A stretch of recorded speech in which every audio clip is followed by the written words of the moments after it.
Xitoy hukumatı Sharq Turkistondagi jazo lagerida jinoyat o'tkazish mumkinchiligi bor deb qaragan kishilarni qamab tutib turmoqda.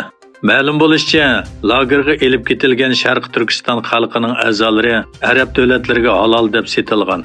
Amerika fuqarosi va tadqiqlovchi jurnalist Ethan Gutman yangi tadqiqotida bu masalani o'tirg'a qo'ydi. Tadqiqotda Xitoy hukumatining Sharq Turkistonliklarni jazo lagerida organ bankisi qilib ishlatganligi o'tirg'a qo'yilgan. Jazo lagerlarida hayotidan ayrilganlarning a'zolari halol organ nomida boy arab davlatlariga setilgan.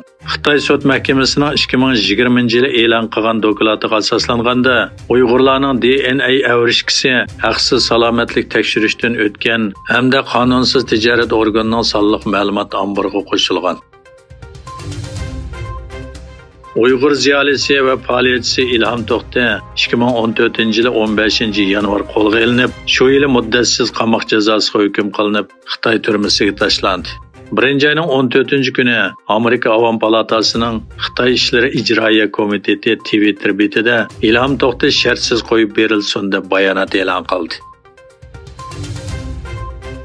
Xitoyning Chengdu shahrida turishliq Pokiston bosh konsulxonasi Uyg'urlarning kishilik huquq masalasini tilga olib, uchur yo'llagan bo'lib, bir qancha soat o'tgandan keyin Pokiston doiralari konsulxona Twitter hisobining hakkerlarning hujumiga uchirganligini e'lon qildi.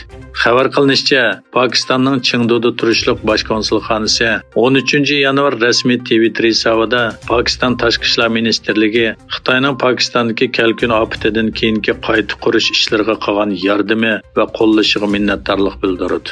Biz Uyg'urlarning kishilik huquq va erkinligi qatorliq masalalarni o'z ichiga olgan, o'zaro manfaat yetkazadigan masalalarda yaqindan hamkorlashmoqdamiz degan uchurni yo'llagan.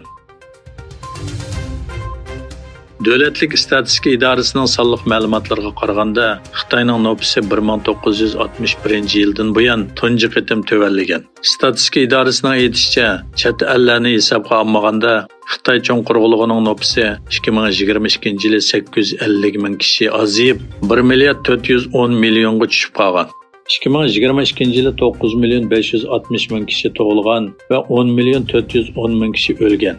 Muhofizatchi gazetining xabariga qaraganda, Xitoy hukumati yaqindan buyon nüfus krizisining oldini olish uchun kishilarni bolaliq bo'lishga qoyil qilishga urinib kelgan. Gollandiya bosh ministri Mark Rutte Ukrainaga havo mudofaa sistemasi berishni xohlaydiganligini aytdi. Oqsaroyda Amerika prezidenti Joe Biden bilan ko'rishgan Rutte Rossiyaning Ukrainadagi hujumini aybladi va Amerikaning Ukrainani qo'llag'anligiga rahmat etdi.